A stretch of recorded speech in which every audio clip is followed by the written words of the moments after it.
Hey, with 2023, or formerly 2023, I guess, defensive lineman LT Overton, who just reclassified to class of 2022. LT, I guess first of all, just what went into the reclassification decision? Really just a better opportunity overall. Just already playing 4 years of high school and getting that experience there, and choosing, just getting double team, triple team every play. I just feel like it's a better idea and opportunity and better teaching and learning standpoint to go and go to that next level early. How much you mentioned the double and triple teams? Did that play into it? You're like, hey, why would I spend another year, being the focal point of a team's offense, so I could go ahead and go to college and start developing, like you said. Yeah, I mean, it played a huge role. Just all that pressure. Everybody knows who you are, and everybody knows who you are in high school, and try to double, triple, and option away as well. But everybody's being strong and faster in college, so that just plays a huge role in just me developing. The coaches you talked to at top five, Georgia, we got Georgia, A&M, Oklahoma, Ohio State, and Oregon. What have they expressed to you in terms of, hey, you might be younger than the incoming freshman, but physically we feel like you're ready to come in and contribute? Yeah, their main lead is just the grind, like the workout, the amount of work I put in. They don't care how old I am or how young or how inexperienced I am. It's just about how much work I put in, how much time I buy into the process. When did you start thinking, hey, this might be something I want to do? Reclassifying. A few months ago, ever since the NIL deal dropped, or the NIL business started coming to play, felt like it was a better opportunity, or a better option, and just to be able to go earlier. So. How much have schools, I guess kind of not emphasized, but kind of mentioned NIL to you when they're recruiting you, number one, and two, maybe talking you through some of these, reclassification opportunities? I haven't really experienced the big NIL deals and stuff yet, but it's more about just the process, like just basically the process and how their program runs, and what I need to do to be successful when I get there. And I think NIL will come and play when times do. So you mentioned, you talked it over with your parents. Obviously, both your parents have collegiate athletics experience. What were some of the pros and cons that y'all really went over when you were talking about moving this decision up? Pros, I get better development earlier, and just go ahead and get that college mindset and that college vibe and what I need to do, because I'm about to be 17, going to be 18 soon, so I'm gonna be grown anyway, so I'm gonna have to make those decisions. And cons, just going to college earlier, I'm gonna have to put extra work in, because I'll be transitioning to going against 18-year-olds, 16, 17, 18-year-olds to 20-year-olds, and like people that have chances to make it to the league. So it's a huge hump from there. Your parents obviously having the experience they have. How much has that maybe prepared you or helped you, sort of knowing what you're getting into in college, both I guess athletically and academically? It pressed me for a lot. They make sure I train like not nonstop, but to the point until I need that break. And they just mentally and physically, they're trying to get me ready for that next level, and it's been that way ever since 8th and 9th grade. They're just getting me prepared for that next hump in life.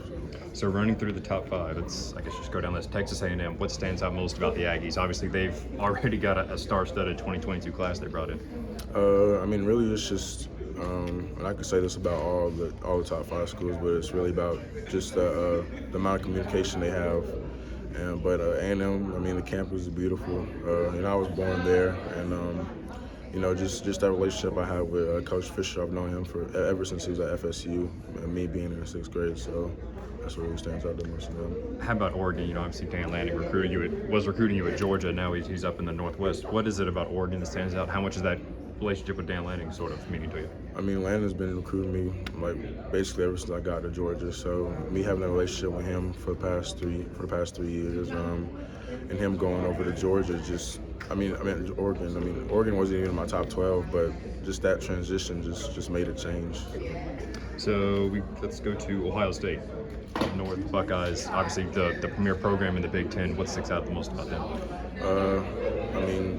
Coach Johnson, just produced people like Chase Young and the Bosa brothers. I mean, probably the best defensive end coach of all time. But other than that, I have a great relationship with him, and just being able to talk to him, me going up on campus especially, that's what really brought it out. Him going one-on-one with me, telling me what I need to work on and stuff as a high schooler really stuck out. And then Oklahoma, obviously, they just brought in Brent Venables from Clemson. How much, I guess kind of similar along the lines of Dan Lanning, how much has that transition and the defensive emphasis he's got sort of mean to you? Venables and especially Coach Bates been my guys at Clemson for a while. So, just seeing that transition from Clemson to Oklahoma, I see that Oklahoma is really starting to try to start up a defensive program. So, seeing that really change the atmosphere, helped me realize that Oklahoma could be a place that could really help me towards my goal to the league. So. And then finally, Georgia. What sticks out the most about them? Obviously, they're right down the road. I've talked with you before about your relationship with Scott Cochran. What sticks out the most about the Bulldogs, obviously coming off that national championship? Other than them being right down the road, national championship team, you really can't pass that up. And, Coach Smart, probably one of the best relationships I've ever built with any head coach. So, just having him around, him especially popping out to my basketball game, showed a lot. So.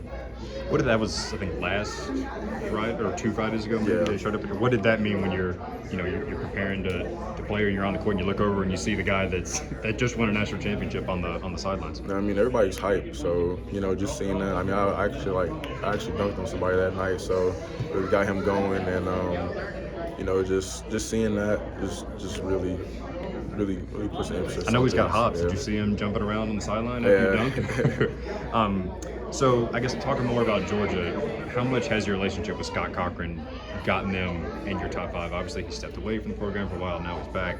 Just how much that connection specifically has got them in your top 5? I've had he had his down. So I gave him some time off. I didn't want to interfere or anything, but he's starting to talk to me again. Starting that communication, start taking it slow because I know he had some issues, some deep issues. So. Yeah. So when you look at the guys, they got Trayvon Walker, who might be first round, Jordan Davis, Devontae Wyatt, Jalen Card on the team now. How much does that development of those guys just stick out? The fact that they're starting to put those defensive linemen in the NFL now. It just shows you how much different Georgia Bulldog program is.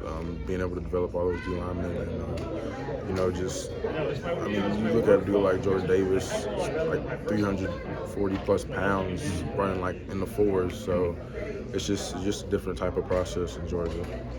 Where do they see you playing? Like, you're a guy who physically, you could kind of go either way depending on where they want you to play at. Where do they sort of see you, if you came to Athens? Like a walk-down linebacker type. Yeah. So maybe, have they compared you to any of the guys that they've had, in the past couple years?